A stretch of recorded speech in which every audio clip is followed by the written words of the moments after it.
A few moments later. Berikut ini merupakan cuplikan dari PowerPoint yang telah kami buat. Dimulai dari pengertian berpikir komputasional. Selanjutnya yaitu 4 pilar berpikir komputasional. Yang pertama, dekomposisi. Yang kedua, pola. Yang ketiga adalah abstraksi. Dan yang keempat adalah algoritma.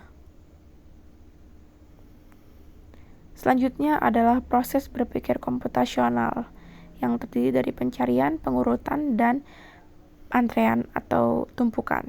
Assalamualaikum warahmatullahi wabarakatuh. Kami di sini akan mempresentasikan hasil kerja kelompok kami dan pembuatan PPT, yaitu berpikir komputasional.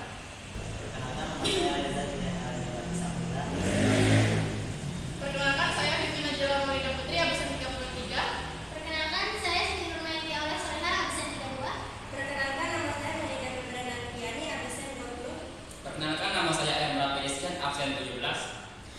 Saat ini kami akan memulai presentasi kami dengan pengertian dari berpikir komputasional.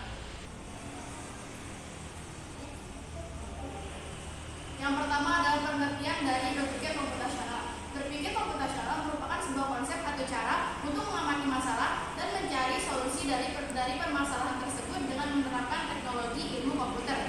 Dengan berpikir komputasional, seseorang akan mampu untuk mengamati masalah, menyelesaikan masalah, dan mencari solusi untuk menyelesaikan masalah tersebut.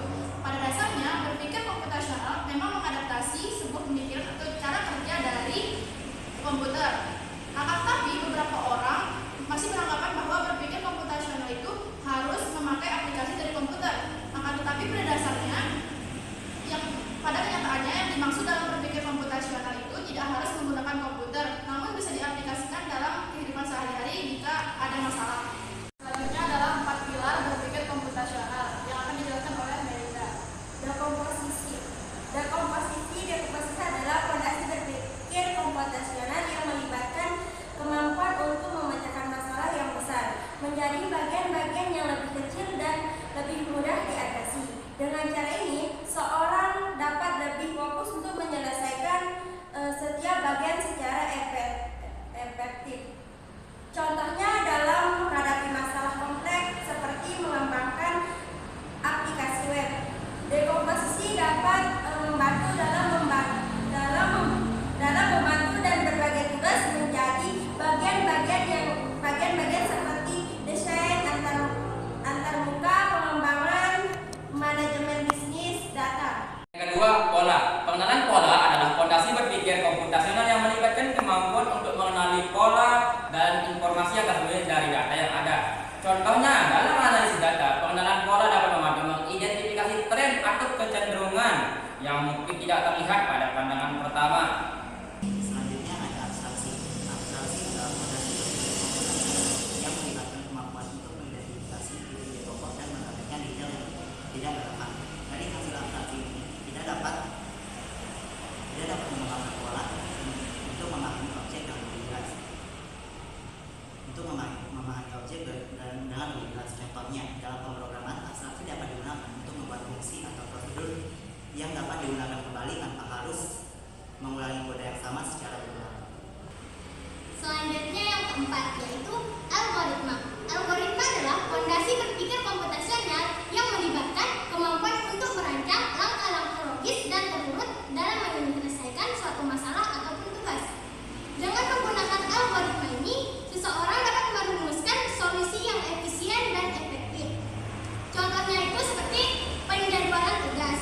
Nah, algoritma ini dapat membantu mengatur urutan dari prioritas tugas sehingga pekerjaan dapat diselesaikan dengan cara efisien. Selanjutnya adalah proses berpikir komputasional. Yang pertama adalah searching. Dalam bahasa Inggris, pencarian berarti searching.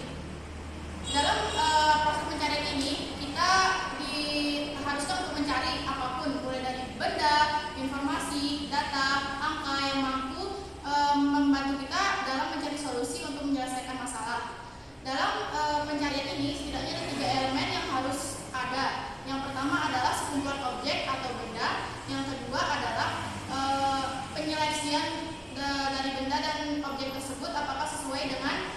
pencarian, dan yang ketiga adalah penyeleksian benda atau objek tersebut apakah bisa untuk membantu kita memecahkan masalah dan mencari solusi. Proses yang kedua adalah pengurutan atau sorting. Setelah adanya kumpulan objek atau benda untuk yang kedua adalah pengurutan atau sorting. Setelah adanya kumpulan objek atau benda, proses berpikir komputasional yang selanjutnya adalah pengurutan atau sorting. Semua benda yang telah dikumpulkan akan diurutkan sedemikian rupa agar sesuai dengan urutan. Dalam proses ini ada beberapa langkah algoritma. Dalam pencarian ini ada beberapa teknik algoritma yang dapat digunakan. Yang pertama adalah double sort, insertion sort, terus quick sort, merge sort, dan yang terakhir adalah selection sort. Yang ketiga adalah proses antrean dan tumbukan. Dalam proses yang ketiga ini yaitu antrean atau queue, dan yang kedua adalah stack atau urutan tumbukan. Proses yang dilakukan di tahap ini adalah mengurutkan objek sehingga data yang dimasukkan pertama kali sudah dipastikan keluar terlebih dahulu. Namun di tahap tumpukan atau stack sangat berbeda, yaitu metode penyimpanan data yang mengibaratkan data tersebut sebagai timbunan. Oleh sebab itu, jika ada data pertama yang masuk, sudah dipastikan bahwa data itu akan keluar paling akhir. Sekian presentasi kami mengenai berpikir komputasional. Wassalamualaikum warahmatullahi